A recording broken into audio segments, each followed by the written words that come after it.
everyone, welcome back.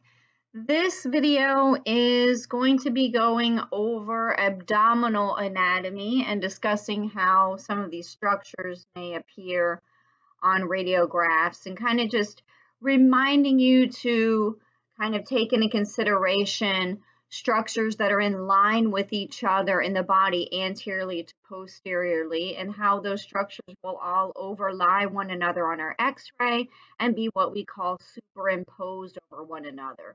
So I wanted to show you this full screen. This is that biodigital human resource that I like to use, and I just left all of these some of these muscles and things on here so that I could show you how you can you navigate this tool. So you hit layers here and you can literally take off the muscular system, get it out of the way, take the connective tissue off. We'll leave the skeletal system.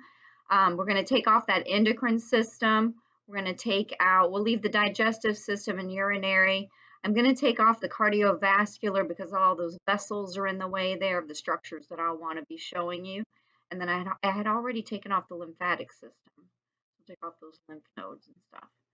All right, nervous system. I had already taken that off too. It also shows you the nerve endings and things. So we'll take that off. All right, because what we're going to be discussing is the abdomen.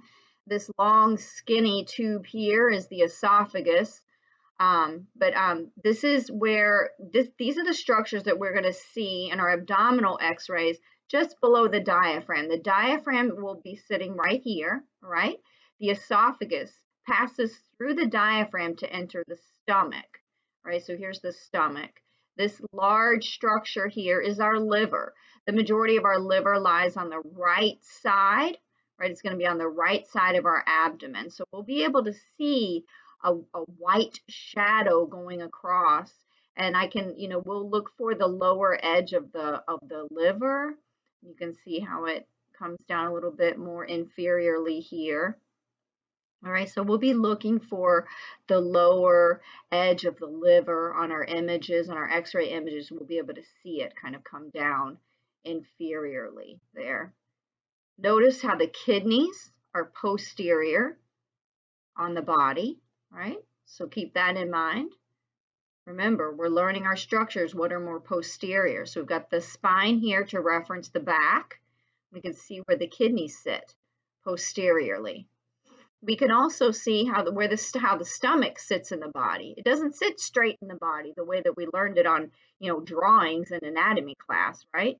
It sits at an angle in our body. So if I take the liver, take this big fat liver, let's fade it out so we can see through it like we would on an x-ray. So on an x-ray, we would be seeing the liver, the gallbladder will be there superimposed by the liver. The stomach will be much of the stomach will be superimposed by the liver. And then we'd be able to see that white, very thick muscle of diaphragm here above those abdominal contents. The gallbladder we won't be able to see on an x-ray unless we put contrast into it. So we're going to learn a different type of imaging that we do with a gastroenterologist. And the gastroenterologist will be there with nurses, and the nurses will be instilling contrast into the common bile duct, and they'll be highlighting the gallbladder and what we call the biliary tree, all of these different little structures here coming off of the gallbladder. All right. We'll also be looking at the esophagus. We'll be having our patient drink some barium. I know you talked about that in RT 1000. You talked about that barium that the patient will drink and fill up the stomach, and we'll highlight the stomach, and so that we can see it through, because the liver is going to be overlying it or superimposing it. So we'll highlight it with some contrast to be able to see it better. Notice where the intestines sit, the large intestines. This is the transverse colon, the part of the large intestines here, the transverse colon. But also I'm going to rotate our patient so you can see how that colon sits. The transverse colon isn't just a straight structure. It doesn't just sit going straight across our body. It goes around. And then it has these flexures where it curves posteriorly, the flexures of the colon, right here, where it curves posteriorly is called the flexure. We'll be looking for those in x-rays. We got to turn our patient around into obliques, what we call oblique positions, to find those flexures. So we have to know what positions show us the different flexures. Here is the descending colon. Working our way down to the sigmoid colon, which here you see how the sigmoid colon is completely superimposed by our small intestines. Here's the cecum, and then the ascending colon, right? So that's the large intestines, the colon, and then the rectum sitting down here. And we can reference that symphysis pubis. Remember our symphysis pubis? We can reference that for the level, to find where that rectum would be sitting. It's also where, you can kind of follow the shape of the rectum, how the rectum projects posteriorly in the body towards the sacrum, where the sacrum sits. So you can kind of reference the sacrum in x-rays a lot to find that rectum, but we'll be highlighting it with contrast in a barium enema exam. So these are different segments of the small intestine, the jejunum here, and you can see how the small intestines, just the small intestines itself is superimposed over its own self. So it's very, very squiggly in nature. It's a long tube, and we're going to fill it with contrast. And a lot of people, because of that superimposition, it's just going to look like a big white blob, but it is what it is, and we're all different. We're all of our bodies are different. So these images are not going to look exactly the same on every single person. And then you throw some pathologies in there, and then you really got it looking different. But notice, these are structures. This is a 3D structure. They wrap around that round shape of our body. We're not a flat subject. So you can see how the small intestines sit more anteriorly. The transverse colon sits more anteriorly, whereas the descending and ascending colon sit more posteriorly in the body. All right, I'm gonna fade out the small intestines here so that we can see the rest of the large intestines hiding behind there. So we faded out the jejunum and the ileum so that we can see that sigmoid colon, which is hiding back here. Right, so we have the ascending, the cecum, ascending colon, the flexure, then a transverse colon, descending colon, sigmoid, and then the rectum out. All right, so this is good anatomy to understand for our barium enema series that we'll be learning. We'll be placing an enema tip in and putting barium in through the rectum and highlighting all of these structures. We'll be doing specific oblique positions to see the flexures of the colon, to open up this little curve of the colon here. All right, these different flexures where it makes that little curve posteriorly. Very important to understand what's more posterior and what's more anterior, because we're going to do different positions. We do positions where a patient's going to be lying on their back, and then we'll have to know when they're laying on their back, the air is going to rise up to the transverse colon. So all of these things, understanding what's more anterior, what's more posterior is so very important. We can reference those landmarks. Look, here's our ASIS. ASIS lying at the level of the sacral segment 1. We got the iliac crest, and put us right about lumbar vertebra 4 to 5. So we use our landmarks to find where to put our center array to make sure that we show the different structures as we're looking for them, depending on what exam we're doing. So we'll be doing esophagram imaging. So we'll be, our center array will be up high here, up in the thorax. We'll be doing stomach imaging of the stomach for our upper GI series. We'll be looking for the lower rib margin to find the level of L1, L2 area, or the L2 lumbar vertebra to find the center array placement for the stomach. We'll be talking about how the fundus, the most superior part of our stomach, where the esophagus enters the stomach here, the fundus, lies more posteriorly in the body than the body and pyloric portion of our stomach. It's very important to understand that the fundus lies more posteriorly. The body and the pylorus of the stomach lie more anteriorly, because when we lie our patient in a supine position, we need to know where the air is going to go.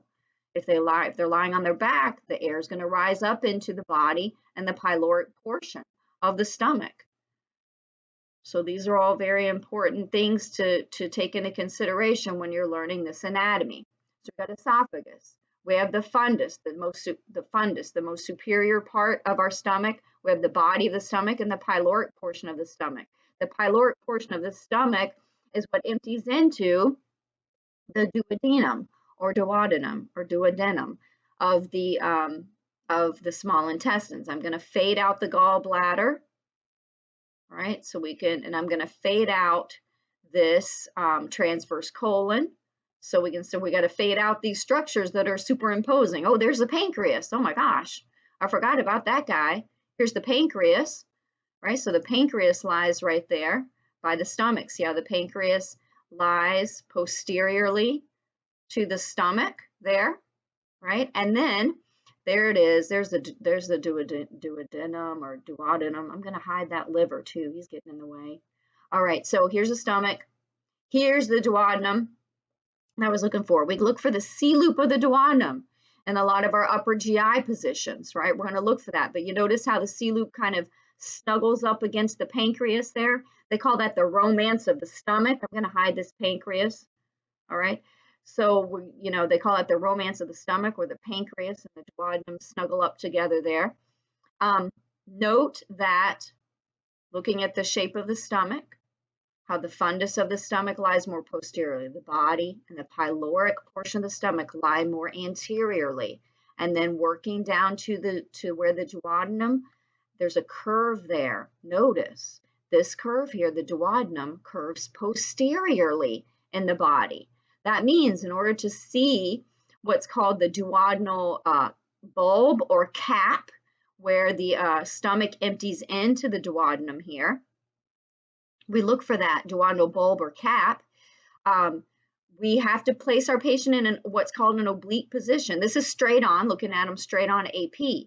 But now I have to turn the patient into an oblique to see that nice, pretty C-loop of the duodenum. Otherwise, we have superimposition of these structures here. They're going to superimpose each other right in here. It's going to overlap and superimpose. So we rotate them into an oblique. So see, like straight on how they'll superimpose right in here. Then we got to rotate them around. Oh, now I can see it. Look at that beautiful C-loop. Look at that. All right, so we have to do special positions to see these different structures. So that's where people say, oh, you got to learn your anatomy. You have to know your anatomy. That's why you keep hearing that over and over again. Because if you don't understand that the C-loop of the duodenum lies more posteriorly from the body of the stomach itself, then you won't know which way to turn that patient to see the C-loop correctly. You might turn them in the wrong way. All right, so these are important things to remember and keep in mind as you're learning the anatomy. So so let me just let me see if I can get those structures back. Let me undo all of those all that fading I did. Just do one quick overview of the anatomy again. This video went a little longer than I was hoping. So we got the liver, right? Remember, the diaphragm will be right here. Then we have the liver, and then we've got the stomach hidden back there behind that liver. So fade out the liver, all right? Find the stomach. Then the gallbladder tucked up away by the liver there. Got the gallbladder tucked in there. Then, got some overlap here of the pancreas and the stomach. Then we've got that large intestines, but where's the duodenum? It's hiding behind that large intestines. Let's fade it out. Oh, there it is. Trying to find that duodenum coming out. Oh, it's over here. Here it is. Oh, the liver. It's hiding back behind the liver, behind that transverse colon. So, these things are all these structures are going to superimpose each other on this abdomen, these abdomen x-rays that we're going to be learning. So it's important to understand that and how they lie in reference to each other. So the duodenum is the shortest part of the small intestines. The shortest section of the small intestines, the duodenum. Then we hit the jejunum, and then the ileum is the last part of our small intestines before it enters empties into the cecum, which is the large intestine. All right, and then we'll be following that around to the ascending, then the transverse colon, then the descending colon, and then remember that sigmoid is hidden back there behind all of that, all of the small intestines here.